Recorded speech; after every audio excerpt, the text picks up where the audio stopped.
Jungle.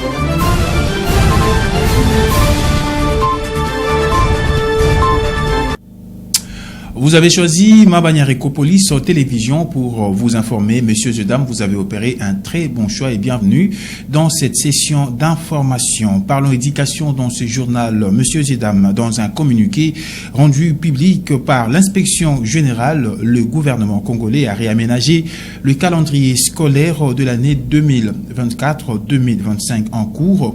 Le ministre de l'Éducation nationale et Nouvelle Citoyenneté justifie ces réaménagements par la récurrence de mouvements de grève survenus dans des écoles publiques ayant perturbé le chronogramme initial. Glodino, Lucas nous en dit plus.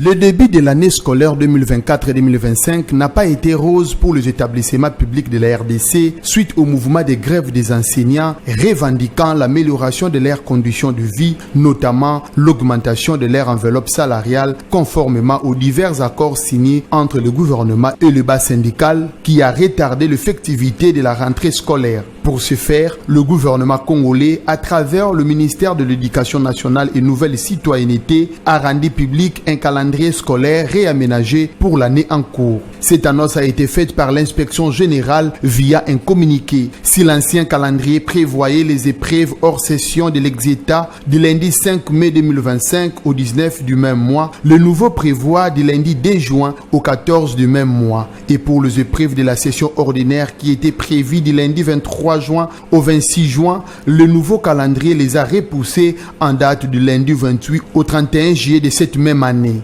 La durée des vacances du premier et deuxième trimestre est fixée à 6 jours ouvrables pour le premier et à 5 jours pour le deuxième trimestre, au lieu de 11 et 12 jours comme prévu dans le premier calendrier.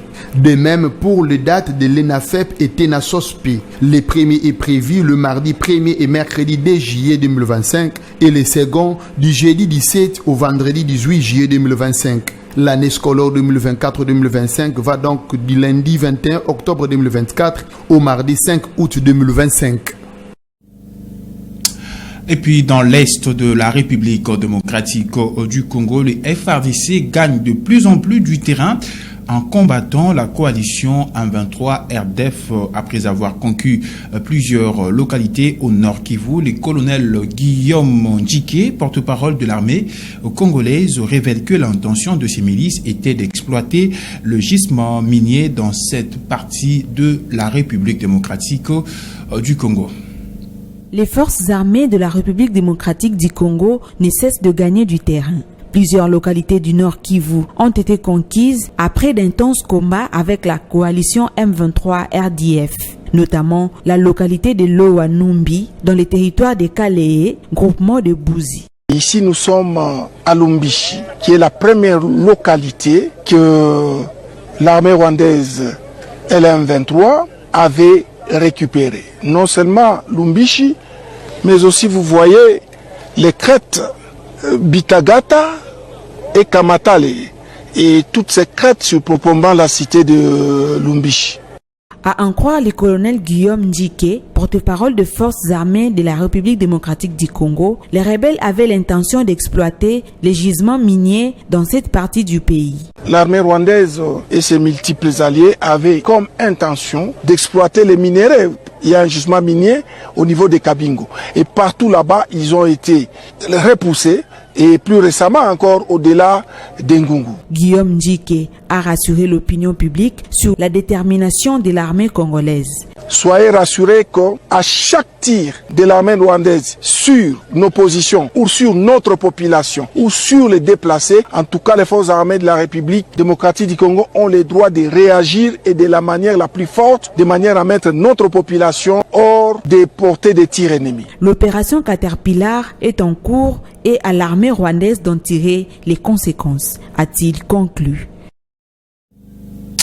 Tout à fait autre chose, mesdames et messieurs, c'est officiel. La chaîne Al Jazeera est suspendue pour une durée de 90 jours sur toute l'étendue de la République démocratique du Congo. L'acte du Conseil supérieur de l'audiovisuel et de la communication numéro CESAC-B/001/2025 du 13 janvier 2025 portant suspension à titre conservatoire de la diffusion de ces médias a été signé et publié le 13 janvier de l'année en cours. Suivez.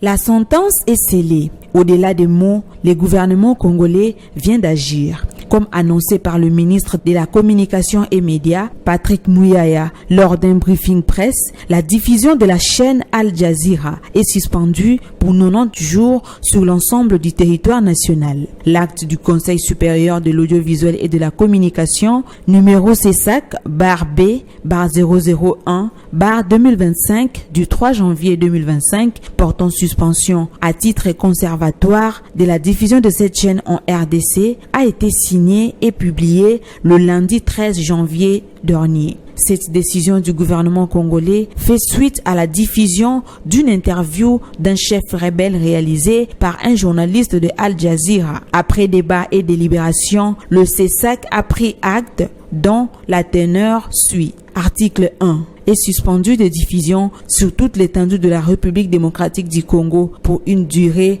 de 90 jours la chaîne Al Jazeera. Le procureur général près le Conseil d'État ainsi que le directeur général du Renatel SAT sont priés, chacun en ce qui les concerne, de couvrir à la bonne exécution du présent acte qui entre en vigueur à la date de son adoption, peut-on lire dans cette décision. Interné dans un centre hospitalier à Kinshasa, la capitale, avant son évacuation au royaume chérifié pour des soins de santé, l'ancien catcheur congolais Paul Mapipa, connu sous le nom de Edingwe Motonangenge, est décédé le lundi 13 janvier 2025. Le détail, c'est avec Glodino Lucano. Le monde du sport congolais est en deuil. Une figure emblématique nous a quittés. Le célèbre ancien catcheur Edingwe Mapipa a tiré sa révérence lundi 13 janvier 2025 au Maroc, où il a été évacué en urgence pour des soins médicaux après une dégradation grave de son état de santé. Edingwe Motonangenge, natif de la commune de Matete à Kinshasa, la capitale congolaise, était connu pour sa force, son charisme et son talent sur les rings. Il avait marqué de son empreinte l'histoire du catch en République démocratique du Congo grâce à son style et ses combats brits, captivant le foule avec des spectacles incroyables.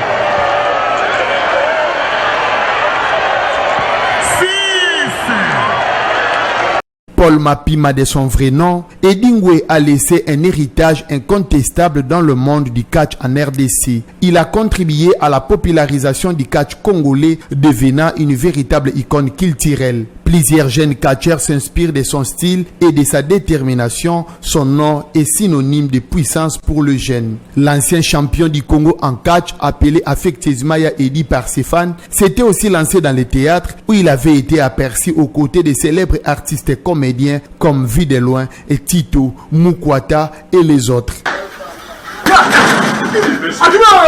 Messieurs,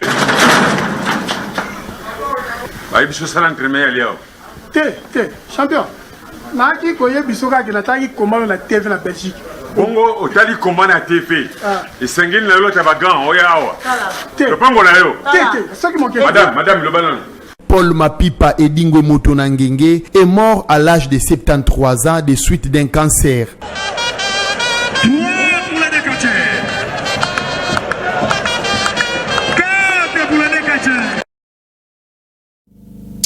Que l'âme de l'illustre disparu repose en paix. À l'international, mesdames et messieurs, sachez que les premières auditions de confirmation de membres du gouvernement Donald Trump commence au Sénat américain une procédure qui s'étalera sur plusieurs semaines. Elle s'annonce sémée d'embûches pour certains, nommés au profil controversé. La France 24 nous en dit plus. Ancien présentateur de Fox News, il est plutôt habitué à poser les questions. Mais aujourd'hui, devant le Sénat américain, Pete Hegseth va devoir apporter des réponses aux élus de la Commission des Forces armées. La procédure est prévue par la Constitution. Les ministres nommés doivent être auditionnés avant leur prise de fonction. Celui qui a été choisi par Donald Trump pour diriger le secrétariat de la Défense est l'un des premiers futurs ministres à se plier à l'exercice. Accusé d'agression sexuelle, décrit comme ayant une consommation d'alcool excessive par d'anciens collègues, le passé de l'ancien militaire pourrait jouer en sa défaveur. Ses détracteurs lui reprochent aussi son manque d'expérience pour diriger la première armée du monde et sa vision pour l'institution. Pete Hegseth veut par exemple empêcher les femmes de combattre. Nous devons recruter les personnes les plus talentueuses pour assurer la sécurité de l'Amérique. Que se passera-t-il si nous expulsons des milliers de femmes qualifiées de notre armée, des femmes qui font déjà le travail? Nous serons tous moins en sécurité et nous ne pouvons pas laisser faire ça. Peu de chances que l'opposition démocrate minoritaire au Sénat réussisse à empêcher la nomination de Pete Hegseth. Les auditions des futurs membres du gouvernement Trump devraient durer plusieurs semaines. Les élus américains devront aussi interroger les futurs dirigeants des agences gouvernementales comme la CIA ou le FBI. Et voilà, c'est la fin de cette session d'information. Merci à vous, mesdames et messieurs, de l'avoir suivi et surtout bonne suite de programmes sur nos antennes. D'ici là, portez-vous bien et ne zappez pas.